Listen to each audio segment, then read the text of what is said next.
right, if there is one thing that you will hear me say over and over and over again, it is always have a contract.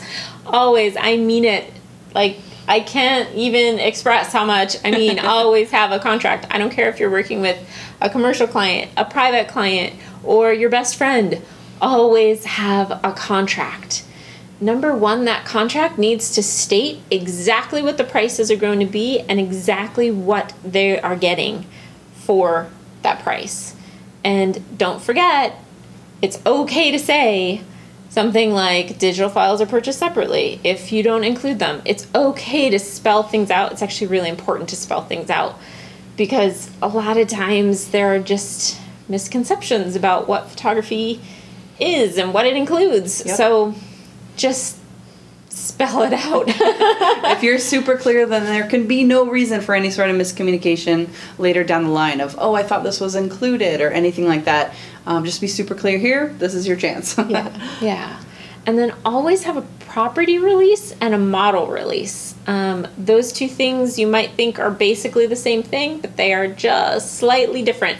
The model releases are going to cover people, and the property releases are going to cover the animals. At least in California, that's yes. the way it works here, so check your local laws. So, for sure. Even though we consider pets part of the family, of course, and not just property, if the law considers them property, we will refer to them as property in our contracts. Yeah, and so I have two separate sections. I have a model section and a property section. The wording is pretty much the same.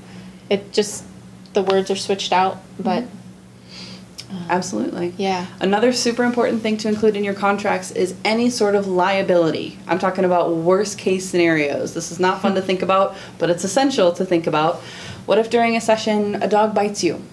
What if you get an infection from that bite? What if during a session you throw a ball, it happens to go into a road, the dog follows it, and worst case scenario, the dog passes away from an injury or something like that. I mean, this is definitely not fun to draw out, but you are going to thank yourself for having this all very explicitly laid out in terms of liability and what happens down the road if something does come to pass, because these are not far-fetched scenarios. Sessions are totally unexpected what happens in them.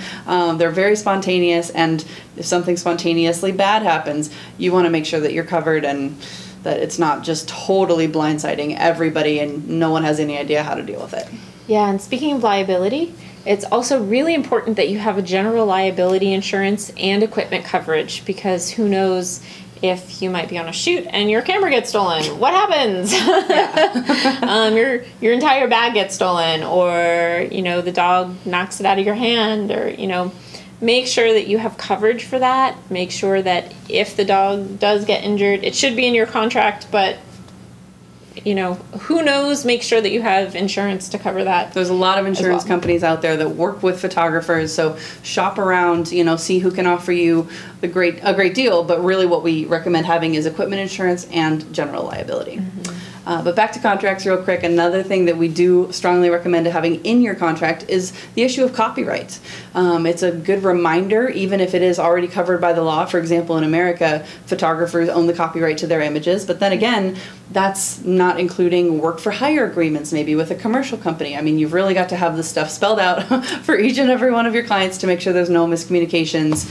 And kind of included in that umbrella as well is just the little usage stuff. Like, can your clients enter your photos into photo contests, for example? This is the kind of stuff you just want to have drawn out ahead of time so everybody's clear.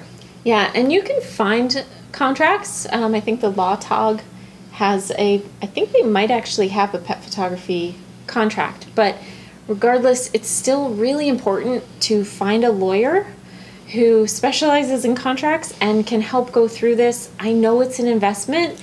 I know it's scary. It's a lot to have to pay somebody to create this contract for you, but it is worth it, because then at least you know that you're covered, and at least you know that should anything go wrong, at least you've got your legal ducks in a row.